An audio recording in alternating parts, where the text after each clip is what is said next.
अस्सलाम वालेकुम। मैं तमाम नाजरीन को बताना चाहता हूँ ये जो पेट्रोल वाली मशीनें गली महल्लों में लगी हुई हैं, ये कहाँ से हेरा फेरी करते हैं। ये मेरा कैमरा मैन दिखा सकता है आप लोगों को। स्क्रीन पे ये 3 निशान नज़र आ रहे हैं, 1 2 ये 3। जब तक ये 3 होंगे तो ये मशीन पूरा तेल नहीं डालेगी।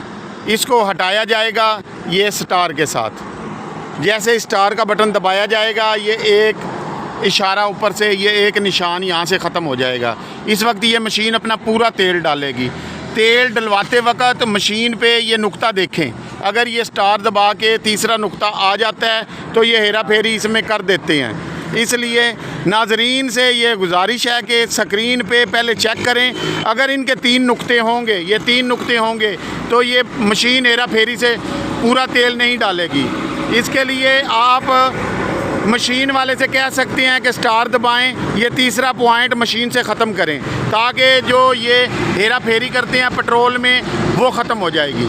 शुक्रिया।